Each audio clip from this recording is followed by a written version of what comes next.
Hello दोस्तों, स्वागत है आप सभी का आपके अपने चैनल एके एकेडमी में। दोस्तों, आज का टॉपिक है भारत के राज्य तथा केंद्र शासित प्रदेश, और ये पेट के एग्ज़ाम में पूछा जाना है। ये टॉपिक दिया हुआ है, तो आपके एग्ज़ाम में यहाँ से 1 या 2 नंबर का क्वेश्चन आएगा। तो आप लोग ज़रा एक बार पेट का सिलेबस देख लें। जो पेट का सिलेबस है पेट 2022, उसका पार्ट है सामान्य जागरूकता यानी जनरल अवेयरनेस। अब इसमें कौन कौन से टॉपिक हो चुके हैं, तो आइए एक बार नज़र डाल लेते हैं कि भारत के पड़ोसी देश, ये टॉपिक आपका हो चुका है। देश, राजधानी एवं मुद्रा, ये भी टॉपिक करा दिया गया है। और प्रसिद्ध पुस्तकें और लेखक, ये भी टॉपिक हो चुका है। तो अगर आप लोगों ने इन क्लासों को मिस कर दिया है तो आप लोग चैनल पे जा कर के देख सकते हैं। ठीक है, आज का जो टॉपिक है, आज का टॉपिक है भारत के राज्य तथा केंद्र शासित प्रदेश। ये आज का टॉपिक है और यहाँ से क्वेश्चन हमेशा बनते हैं, और कोई भी एग्ज़ाम हो तो यहाँ से क्वेश्चन आते ही हैं। ठीक है, तो चलिए स्टार्ट करते हैं आज की क्लास को और पहला क्वेश्चन देख लेते हैं। पहला नंबर क्वेश्चन है, किस संघ शासित प्रदेश में मंत्रिपरिषद चुनी जाती है? तो आंसर हो जाएगा दिल्ली। दिल्ली एक संघ शासित प्रदेश है जहां मंत्रिपरिषद चुनी जाती है। दोस्तों, हर क्वेश्चन का एक आंसर दिया हुआ है और उसमें इम्पॉर्टेंट पॉइंट्स भी दिए गए हैं, तो उनको भी अच्छे से पढ़िएगा। जैसे कि इसमें इम्पॉर्टेंट पॉइंट्स क्या हैं, आइए देख लेते हैं। 2 संघ शासित प्रदेश जहां विधानसभा है, याद रखिएगा कौन कौन से 2 संघ शासित प्रदेश हैं जहां पे विधानसभा है। तो पहला है दिल्ली। दिल्ली एक संघ शासित प्रदेश है जहां पे विधानसभा है। और दूसरा संघ शासित प्रदेश कौन है? तो पुदुचेरी। ये दोनों संघ शासित प्रदेश हैं जहां पे विधानसभा है। ठीक है, आइए नेक्स्ट पॉइंट देख लेते हैं। वर्तमान में भारत के पास एक भी अर्जित राज्य नहीं है, ये बताया गया है। इसका मतलब क्या है कि भारत किसी दूसरे देश के राज्य पर कब्जा नहीं किया है भारत ने, यानी उसके पास कोई भी अर्जित राज्य नहीं है, उसके अपने राज्य खुद हैं। ठीक है, नेक्स्ट पॉइंट देख लेते हैं। नेक्स्ट पॉइंट क्या है? नेक्स्ट पॉइंट की बात करें तो केंद्र शासित प्रदेश वह क्षेत्र है जो सीधे केंद्र सरकार के नियंत्रण में आता है ना। याद रखिएगा, केंद्र शासित प्रदेश वह क्षेत्र है जो सीधे केंद्र सरकार के नियंत्रण में होता है। ठीक है, नेक्स्ट पॉइंट देख लेते हैं। दिल्ली को 1992 से, दिल्ली को 1992 से राष्ट्रीय, एक मिनट, दिल्ली को 1992 से राष्ट्रीय राजधानी क्षेत्र के रूप में जाना जाने लगा है। कब से? तो 1992 से। ठीक है, याद रखिएगा ये डेट। अगला है अंडमान एवं निकोबार द्वीप समूह, कलकत्ता उच्च न्यायालय। अंडमान एवं निकोबार द्वीप समूह कलकत्ता उच्च न्यायालय के क्षेत्र में आता है। कलकत्ता उच्च न्यायालय का एक खंडपीठ पोर्ट ब्लेयर में भी है, याद रखिएगा। ठीक है, चलिए अगला क्वेश्चन देख लेते हैं। जितने भी इंपॉर्टेंट पॉइंट्स बताए जा रहे हैं इनको अच्छे से देखते रहिएगा। नेक्स्ट दूसरा नंबर क्वेश्चन है, किस संघ शासित प्रदेश के विधायक राष्ट्रपति के चुनाव में भाग नहीं लेते हैं? क्वेश्चन क्या पूछा है, किस संघ शासित प्रदेश के विधायक राष्ट्रपति के चुनाव में भाग नहीं लेते हैं, ये बताना है। तो आंसर क्या हो जाएगा? लक्षद्वीप और चंडीगढ़। लक्षद्वीप और चंडीगढ़ संघ शासित क्षेत्र के विधायक राष्ट्रपति के चुनाव में भाग नहीं लेते हैं। ठीक है, आइए नेक्स्ट इसमें पॉइंट्स देख लेते हैं। क्या बताया गया है कि राष्ट्रपति के चुनाव में भाग कौन लेता है, तो ये बताना है। तो इसमें कौन कौन से लोग भाग लेते हैं? तो राज्यों के विधानसभा के निर्वाचित सदस्य, यानी राष्ट्रपति का अगर चुनाव हो रहा है तो उसमें कौन कौन लोग भाग लेंगे? तो राज्यों के विधानसभा के निर्वाचित सदस्य। दूसरा नंबर बताया गया है दिल्ली एवं पुदुचेरी के निर्वाचित सदस्य ये लोग भाग लेंगे। और तीसरा नंबर बताया गया है लोकसभा एवं राज्यसभा के निर्वाचित सदस्य। नेक्स्ट पॉइंट में क्या बताया गया है तो देख लेते हैं। 12 सदस्य जो राष्ट्रपति के द्वारा मनोनीत किए जाते हैं, यानी राष्ट्रपति के द्वारा जो 12 सदस्य मनोनीत किए जाते हैं, राष्ट्रपति के निर्वाचन में भाग नहीं लेते हैं, ये चीज़ याद रखिएगा। नेक्स्ट तीसरा नंबर क्वेश्चन देख लेते हैं। संघ शासित प्रदेश कौन सा? दमन और दीव में कौन शासन करता है? संघ शासित प्रदेश दमन और दीव में कौन शासन करता है? तो आपका आंसर हो जाएगा प्रशासक। क्या हो जाएगा? प्रशासक। इसमें इंपॉर्टेंट पॉइंट्स बताए गए हैं, देख लेते हैं। क्या बताया गया है कि दमन और दीव तथा दादर नागर हवेली को क्या किया गया था? 20 जनवरी 2020 को संघ शासित प्रदेश का दर्जा दिया गया था। ये बहुत इंपॉर्टेंट पॉइंट है, इसको याद रखिएगा। दमन एवं दीव प्लस दादर नागर हवेली को 20 जनवरी 2020 को संघ शासित प्रदेश का दर्जा दिया गया था। नेक्स्ट पॉइंट है, नेक्स्ट पॉइंट में बताया गया है क्या, देख लेते हैं। 4 संघ शासित प्रदेश ऐसे हैं जहां उपराज्यपाल होते हैं।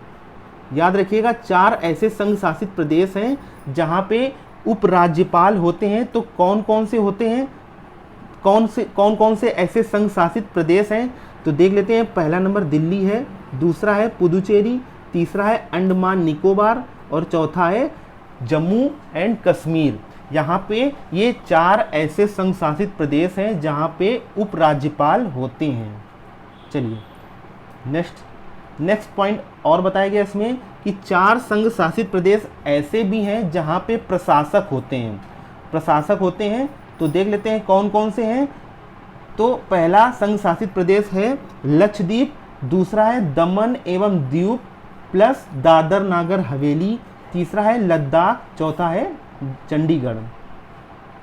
अगला क्वेश्चन है, देखा जाए अगला क्वेश्चन। दिल्ली के मुख्यमंत्री को कौन नियुक्त करता है? तो कौन नियुक्त करता है? तो राष्ट्रपति दिल्ली के मुख्यमंत्री को नियुक्त करता है। इसमें पॉइंट्स क्या बताया गया है कि दिल्ली का मुख्यमंत्री अपना त्यागपत्र किसको सौंपता है? तो राष्ट्रपति को सौंपता है। याद रखिएगा दिल्ली का जो मुख्यमंत्री है अपना त्यागपत्र अगर देगा तो राष्ट्रपति को देगा। 5वां नंबर क्वेश्चन देख लेते हैं। केंद्र शासित प्रदेश दिल्ली का शासन किसके द्वारा संचालित होता है? केंद्र शासित प्रदेश जो दिल्ली है इसका शासन किसके द्वारा संचालित होता है? तो सीधी सीधी बात है, किसके द्वारा? राष्ट्रपति के द्वारा। आगे देख लेते हैं। 6वां नंबर क्वेश्चन है, कौन सा संघ शासित राज्य समवर्ती सूची पर कानून बना सकता है? तो आंसर हो जाएगा दिल्ली और पुदुचेरी। दिल्ली और पुदुचेरी संघ शासित राज्य हैं जो समवर्ती सूची पर कानून बना सकते हैं। इसमें इंपॉर्टेंट पॉइंट्स क्या बताया गया है कि समवर्ती सूची कहाँ से लिया गया है? इंपॉर्टेंट पॉइंट्स है, इसको याद रखिएगा। तो ऑस्ट्रेलिया से लिया गया है। समवर्ती सूची ऑस्ट्रेलिया के संविधान से लिया गया है, याद रखिएगा। 7वां नंबर क्वेश्चन देख लो। किस संविधान संशोधन के आधार पर दिल्ली को विशेष राज्य का दर्जा दिया गया है? तो यहाँ पे बताना है। तो आपका क्या हो जाएगा? 69वें संविधान संशोधन के तहत, यानी 69वें संविधान संशोधन के तहत दिल्ली को विशेष राज्य का दर्जा दिया गया है, याद रखिएगा। इसमें कुछ पॉइंट्स बताया गया है क्या कि अनुच्छेद 239A, याद रखिएगा, अनुच्छेद 239A के तहत दिल्ली को विशेष राज्य का दर्जा दिया गया है। ठीक है, याद रखिएगा। आगे बढ़ते हैं। 8वां नंबर क्वेश्चन की बात करें। दिल्ली का मुख्यमंत्री किसे अपना त्यागपत्र दे सकता है? तो वही क्वेश्चन है, दिल्ली का मुख्यमंत्री अपना त्यागपत्र देगा तो किसे देगा? भारत के राष्ट्रपति को। भारत के राष्ट्रपति को। चलिए 9 नंबर क्वेश्चन देख लेते हैं। किसी संघ शासित राज्य में उच्च न्यायालय स्थापित करने का अधिकार किसके पास होता है? इंपॉर्टेंट क्वेश्चन है कि किसी संघ शासित राज्य में उच्च न्यायालय स्थापित अगर करना है तो यह अधिकार किसके पास होता है, ये बताना है। तो ऑप्शन आंसर हो जाएगा संसद के पास। किसके पास? संसद के पास। इसमें कुछ इंपॉर्टेंट पॉइंट देख लेते हैं। दिल्ली एकमात्र ऐसा संघ शासित प्रदेश है जिसका अपना उच्च न्यायालय है। ध्यान रखिएगा, दिल्ली एक ऐसा संघ शासित प्रदेश है जिसका अपना उच्च न्यायालय है। 10वां नंबर क्वेश्चन, दिल्ली को राष्ट्रीय राजधानी क्षेत्र जिसको बोलते हैं एनसीआर, और एनसीआर का फुल फॉर्म क्या होता है? नेशनल कैपिटल रीजन, यानी दिल्ली को राष्ट्रीय राजधानी क्षेत्र दिल्ली के रूप में जाना जाने लगा। और कब जाना जाने लगा तो वही बताना है। तो आंसर हो जाएगा 1992 में। 1992 में, और 69वें संविधान संशोधन 1991 के तहत, याद रखिएगा कब जाना जाने लगा? 1992 में, और 69वें संविधान संशोधन 1991 के तहत। कुछ पॉइंट्स है इसमें, देख लेते हैं। एनसीआर यानी नेशनल कैपिटल रीजन में दिल्ली, यूपी, राजस्थान, हरियाणा आते हैं। यानी ये 4 जो राज्य हैं ये मिलकर एनसीआर बनाते हैं, यानी दिल्ली, यूपी, राजस्थान, हरियाणा। नेक्स्ट अगला क्वेश्चन देख लेते हैं। 11 नंबर क्वेश्चन है, संविधान के किस भाग में केंद्र शासित प्रदेश का उल्लेख है? तो आप लोगों को बताना है। तो आंसर हो जाएगा भाग 8 में। संविधान के किस भाग में केंद्र शासित प्रदेश का उल्लेख है? तो भाग 8 में केंद्र शासित प्रदेश का उल्लेख है। इसमें कुछ पॉइंट्स हैं, इंपॉर्टेंट पॉइंट्स हैं, देख लेते हैं कि केंद्र शासित प्रदेशों का उल्लेख भाग 8 तथा अनुच्छेद 239 से लेकर के 242 के अंतर्गत किया गया है। यानी केंद्र शासित प्रदेश हैं, इनका उल्लेख भाग 8 तथा अनुच्छेद 239 से 242 के अंतर्गत किया गया है, याद रखिएगा। दूसरा पॉइंट क्या बताया गया है कि संघ एवं उसके राज्य क्षेत्रों का उल्लेख, याद रखिएगा, संघ एवं उसके राज्य क्षेत्रों का उल्लेख भाग 1 तथा अनुच्छेद 1 से 4 के अंतर्गत किया गया है। संघ एवं उसके राज्य क्षेत्रों का उल्लेख भाग 1 तथा अनुच्छेद 1 से 4 के अंतर्गत किया गया है। 12 नंबर क्वेश्चन देख लेते हैं। किस केंद्र शासित प्रदेश का स्वयं का उच्च न्यायालय है? तो वही अभी बताया गया है, दिल्ली का स्वयं का उच्च न्यायालय है, और दिल्ली एक केंद्र शासित प्रदेश है। तो ब्रैकेट में क्या बताया गया है इसको देख लेते हैं। इस उच्च न्यायालय की स्थापना, यानी इस उच्च न्यायालय, किस उच्च न्यायालय, यानी दिल्ली उच्च न्यायालय की स्थापना 1966 में हुई। 1966 में संसद के द्वारा हुई। किसके द्वारा हुई? तो संसद के द्वारा हुई। नेक्स्ट देख लेते हैं 13 नंबर क्वेश्चन। भारतीय संविधान के किस अनुच्छेद में केंद्र शासित प्रदेशों के बारे में उपबंध है? आपको बताना है। तो यहाँ पे आंसर क्या हो जाएगा? अनुच्छेद 239 से 242 भाग 8 के अंतर्गत केंद्र शासित प्रदेशों के बारे में उपबंध है, यानी बताया गया है। इसमें इंपॉर्टेंट पॉइंट्स हैं, देख लेते हैं कि 7वां संविधान संशोधन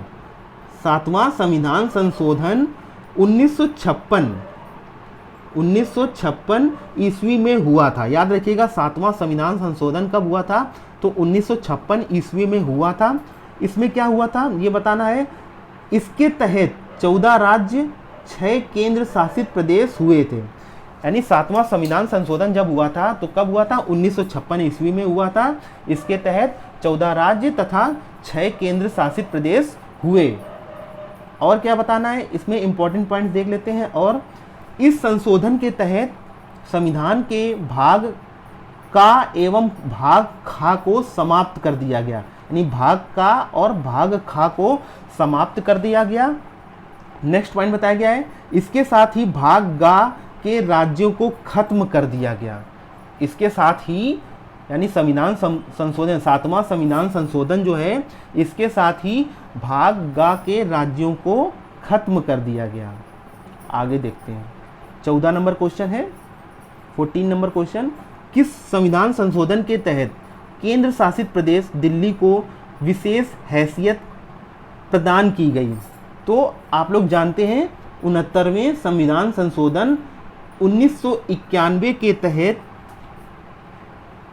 और 1992 में इसे राज्य, विशेष राज्य घोषित कर दिया गया।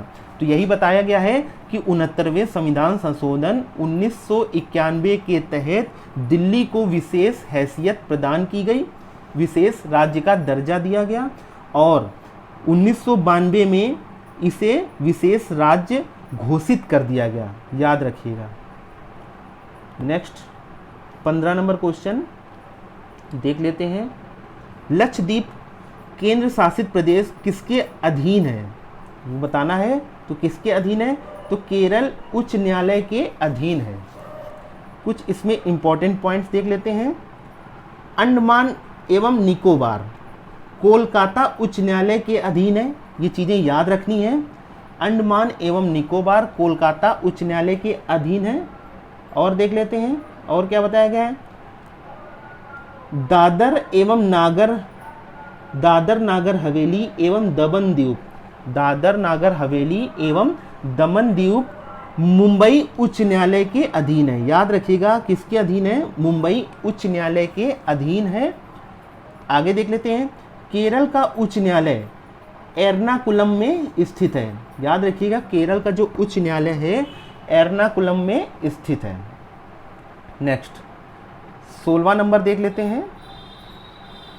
भारतीय संविधान के किस अनुच्छेद में संघीय क्षेत्रों का प्रशासन के बारे में उल्लेख है?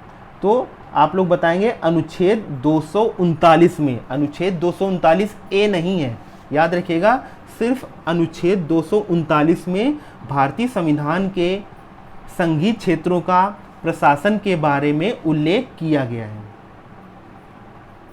17 नंबर क्वेश्चन, भारत में इस समय शामिल हैं, क्या क्या शामिल है? तो वही बताना है। भारत में वर्तमान में 28 राज्य एवं 8 केंद्र शासित प्रदेश हैं। कभी कभी क्वेश्चन में पूछ देता है कि भारत में वर्तमान में 28 राज्य हैं तथा 8 केंद्र शासित प्रदेश हैं। याद रखिएगा। 18वां नंबर क्वेश्चन है। संविधान के किस अनुच्छेद के तहत केंद्र शासित प्रदेशों को परिभाषित किया गया है? तो आप लोग बताएंगे अनुच्छेद 1 के तहत। आगे बढ़ते हैं 19 नंबर क्वेश्चन। केंद्र शासित प्रदेशों में राष्ट्रपति के एजेंट या अभिकर्ता होता है, उसे किस नाम से जाना जाता है? तो आंसर हो जाएगा प्रशासक या उपराज्यपाल। आइए 20 नंबर देख लेते हैं। राज्य पुनर्गठन अधिनियम कब पारित किया गया, यह बताना है। तो कब पारित किया गया? तो आप लोग याद रखिएगा 1956 में राज्य पुनर्गठन अधिनियम पारित किया गया। इसमें ब्रैकेट में क्या बताया गया है वही देख लेते हैं। याद रखिएगा इसके तहत 14 राज्य 6 केंद्र शासित प्रदेश, इसके तहत 14 राज्य 6 केंद्र शासित प्रदेश घोषित हुए। कब? 1956 में राज्य पुनर्गठन अधिनियम के तहत। कुछ इंपॉर्टेंट पॉइंट्स हैं इसमें, आइए देख लेते हैं। क्या है कि राज्य पुनर्गठन अधिनियम का गठन दिसंबर 1953 में किया गया। इसके तहत इसके अध्यक्ष कौन बनाए गए? तो फजल अली बने। इनकी अध्यक्षता में इसका गठन किया गया। याद रखिएगा राज्य पुनर्गठन अधिनियम का गठन दिसंबर 1953 में किया गया और इसके अध्यक्ष फजल अली बने और इन्हीं की अध्यक्षता में इसे गठित किया गया। याद रखिएगा। और क्या क्या किया इन्होंने सितंबर 1955 में रिपोर्ट सौंपी, यानी इन्होंने इसकी रिपोर्ट सितंबर 1955 में सौंपी। आगे बढ़ते हैं और नेक्स्ट पॉइंट देखते हैं। अधिनियम 1956 ईस्वी में पारित हुआ। यह अधिनियम 1956 ईस्वी में पारित हुआ। इसे 7वां, याद रखिएगा इंपॉर्टेंट पॉइंट है कि अधिनियम 1956 ईस्वी में यह अधिनियम पारित हुआ। इसे 7वां संविधान संशोधन के रूप में जाना जाता है। किसे? तो अधिनियम 1956 ईस्वी को। ठीक है, याद रखिएगा यह अधिनियम 1956 ईस्वी में पारित हुआ और इसे 7वां संविधान संशोधन के नाम से जाना जाता है। किसे? तो राज्य पुनर्गठन अधिनियम को, यानी 1956 ईस्वी को। आई होप यहाँ तक आप लोगों को अच्छे से समझ में आया होगा। तो अगर क्लास अच्छी लग रही हो तो क्लास को ज़्यादा से ज़्यादा शेयर करें और लाइक करें। चलिए आगे बढ़ते हैं और 21 नंबर क्वेश्चन देखते हैं। किस वर्ष गोवा सहित अन्य पुर्तगाली बस्तियों को भारतीय संघ का राज्य क्षेत्र बनाया गया? कब बनाया गया? तो 1961 में बनाया गया। इसमें कुछ इंपॉर्टेंट पॉइंट्स देखते हैं। 30 मई 1987, ये डेट याद रखिएगा, 30 मई 1987 को गोवा को भारत का 25वां राज्य का दर्जा दिया गया। कब दिया गया? तो 30 मई 1987 को गोवा को भारत का 25वां राज्य का दर्जा दिया गया। तो याद रखिएगा। और आगे देखते हैं क्या बताया गया कि गोवा सबसे छोटा राज्य है और इसकी राजधानी क्या है? पणजी है। Next 22 number question. सिक्किम को किस वर्ष भारतीय संघ में सहयुक्त राज्य के रूप में शामिल किया गया? तो आंसर हो जाएगा, आंसर की बात करें तो आंसर आपका हो जाएगा 1974 में 34वां संविधान संशोधन द्वारा सह राज्य का दर्जा दिया गया। और इसमें नेक्स्ट पॉइंट क्या बताया गया है? इंपॉर्टेंट पॉइंट्स है कि 1975 में 35वां संविधान संशोधन के द्वारा पूर्ण राज्य का दर्जा दिया गया। तो ये चीज़ें याद रखना है कि 1974 में 34वें संविधान संशोधन के तहत गोवा को सह राज्य का दर्जा दिया गया, सिक्किम को। ठीक है, और 1975 में 35वें संविधान संशोधन के तहत सिक्किम को पूर्ण राज्य का दर्जा दिया गया। आगे बढ़ते हैं 23 नंबर क्वेश्चन। हिमाचल प्रदेश को राज्य का दर्जा प्रदान किया गया। तो कब किया गया? तो आंसर हो जाएगा आपका 1971 ईस्वी में, यानी 25 जनवरी 1971 ईस्वी में। और क्या बताया गया इसमें? इंपॉर्टेंट पॉइंट्स हैं। 1971 ईस्वी में इसे 18वां राज्य बना दिया गया। किसे? हिमाचल प्रदेश को। यानी 1971 ईस्वी में 18वां राज्य इसे बनाया गया।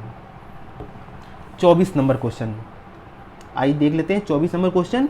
किस आयोग की अनुशंसा के आधार पर पंजाब पुनर्गठन अधिनियम द्वारा पंजाब और हरियाणा राज्य गठित किए गए? यानी पंजाब और हरियाणा यानी अलग अलग राज्य गठित किए गए। तो वह कौन सा आयोग था? तो याद रखिएगा वह आयोग था घर आयोग की सिफारिश पर। ठीक है, घर आयोग की सिफारिश पर पंजाब पुनर्गठन अधिनियम द्वारा पंजाब और हरियाणा राज्य गठित किए गए। चलिए आगे बढ़ते हैं और 25 नंबर क्वेश्चन देख लेते हैं। 25 नंबर क्वेश्चन है, नवंबर 2000 में देश में गठित 3 राज्यों के गठन की तिथियों का सही समूह ज्ञात करना है। तो देख लेते हैं। आंसर हो जाएगा आपका छत्तीसगढ़ 1 नवंबर को, उत्तरांचल 9 नवंबर को और झारखंड 15 नवंबर को। ये याद रखिएगा। इसमें कुछ इंपॉर्टेंट पॉइंट्स बताए गए हैं कि 2 जून 2014 को तेलंगाना को 29वें राज्य का दर्जा मिला था। इंपॉर्टेंट पॉइंट्स है, 2 जून 2014 को तेलंगाना को 29वें राज्य का दर्जा मिला। और क्या? 31 अक्टूबर 2019 को जम्मू कश्मीर को और लद्दाख को, जम्मू कश्मीर और लद्दाख को नए केंद्र शासित प्रदेश के रूप में शामिल किया गया। 31 अक्टूबर 2019 को जम्मू कश्मीर और लद्दाख को नए केंद्र शासित प्रदेश के रूप में शामिल किया गया। नेक्स्ट पॉइंट है 26 जनवरी 2000 को दमन दीव प्लस दादर नागर हवेली को, कौन कौन, दमन दीव प्लस दादर नागर हवेली को नए राज्य का दर्जा दिया गया। कब, तो 26 जनवरी 2000 को। आगे बढ़ते हैं और 26 नंबर क्वेश्चन देख लेते हैं। कोचीन का जुड़वा नगर कौन सा है, आप लोगों को बताना है, तो आंसर हो जाएगा एर्नाकुलम। ठीक है, इसमें कुछ पॉइंट्स दिए गए हैं, देख लेते हैं। हैदराबाद, हैदराबाद की जुड़वा बहन कौन है, तो आप बताएंगे सिकंदराबाद। ठीक है, वाराणसी की जुड़वा बहन कौन है, तो आप बताएंगे गाजीपुर। 27 नंबर क्वेश्चन देख लेते हैं। क्षेत्रफल की दृष्टि से तीन सबसे छोटे केंद्र शासित प्रदेशों का आरोही क्रम है, ज्ञात करना है, यानी बढ़ते हुए क्रम में बताना है, पहले छोटा फिर उससे बड़ा फिर उससे बड़ा। तो आंसर हो जाएगा लक्षद्वीप, दमन और दीव, और तीसरा है चंडीगढ़, यानी पहले लक्षद्वीप है, फिर उससे बड़ा दमन और दीव है, फिर उससे बड़ा है चंडीगढ़, यानी ये प्रश्न के अनुसार इसका ये आंसर हो जाएगा। लेकिन अगर बात करें कि वर्तमान स्थिति के अनुसार, तब क्या आंसर हो जाएगा, तो आप लोग बताएंगे पहला हो जाएगा लक्षद्वीप, फिर उससे बड़ा हो जाएगा चंडीगढ़, और फिर उससे बड़ा हो जाएगा क्या, दमन और दीव प्लस दादर नागर हवेली, क्योंकि इसमें दादर नागर हवेली दमन और द्वीप में जुड़ गया है, इसलिए इसका क्षेत्रफल बड़ा हो गया है वर्तमान स्थिति के अनुसार। ठीक है, तो याद रखिएगा। 28 नंबर क्वेश्चन, पांडिचेरी केंद्र शासित क्षेत्र कितने राज्यों में अवस्थित है, ये बताना है। तो आप लोग बताएंगे 4 राज्यों में अवस्थित है। कौन कौन से, तो आप बताएंगे माहे, कराईकल और पुदुचेरी और यनम, यानी 4 राज्य हैं, इनको मिला दिया गया तब क्या बना, पुदुचेरी बना। ठीक है, याद रखिएगा। 29 नंबर क्वेश्चन आइए देख लेते हैं। किस राज्य की सीमा से अधिकतम संख्या में अन्य राज्यों की सीमा छूती है, तो सीधा सीधा आंसर हो जाएगा उत्तर प्रदेश। कितने राज्यों की सीमा छूती है, तो ये भी बता देते हैं। तो 8 राज्य एक केंद्र शासित प्रदेश से स्पर्श करती है। 8 राज्य तथा एक केंद्र शासित प्रदेश से उत्तर प्रदेश की सीमा स्पर्श करती है। तो वो 8 राज्य कौन कौन से हैं, ये देख लेते हैं। तो 8 राज्य कौन कौन से हैं, तो झारखंड है, बिहार है, मध्य प्रदेश है, छत्तीसगढ़ है, राजस्थान है, हरियाणा है, हिमाचल प्रदेश है, उत्तराखंड है, यानी इन राज्यों की सीमा उत्तर प्रदेश को स्पर्श करती है। ये 8 राज्य हो गए। और एक केंद्र शासित प्रदेश कौन है, तो आप लोग बताएंगे दिल्ली, यानी दिल्ली की भी सीमा उत्तर प्रदेश को स्पर्श करती है, याद रखिएगा। चलिए 30 नंबर क्वेश्चन देख लेते हैं। 30 नंबर क्वेश्चन है हमारा, संपूर्ण देश के क्षेत्रफल में भारत की भागीदारी कितनी है, तो आप लोग बताएंगे 2.40%। और अगर इस तरह से आ जाए क्वेश्चन, तो आप लोग बताएंगे 32 लाख वर्ग किलोमीटर लगभग संपूर्ण देश के क्षेत्रफल में भारत की भागीदारी है। संपूर्ण विश्व हो जाएगा, सॉरी यहाँ पे याद रखिएगा संपूर्ण विश्व, यहाँ पे आप लोग कर लीजिएगा संपूर्ण विश्व, संपूर्ण देश नहीं है, संपूर्ण विश्व में, यानी क्षेत्रफल की दृष्टि से भारत की भागीदारी कितनी है, तो आप लोग बताएंगे 2.40%। और अगर और थोड़ा डीपली पूछता है तो आप लोग बताएंगे 32 लाख वर्ग किलोमीटर लगभग। ठीक है, संपूर्ण विश्व में। आगे 31 नंबर देख लेते हैं। क्षेत्रफल की दृष्टि से भारत का सबसे बड़ा जिला कौन सा है, तो आप लोग बताएंगे कच्छ। कच्छ जो है क्षेत्रफल की दृष्टि से भारत का सबसे बड़ा जिला है। तो दोस्तों ये थे 31 क्वेश्चन। आई होप, मुझे नहीं लगता है कि इसके बाहर से क्वेश्चन पेट में पूछा जाएगा। अगर क्लास अच्छी लगी हो तो प्लीज़ ज़्यादा से ज़्यादा शेयर करें क्लास को और लाइक करें। बहुत बहुत धन्यवाद।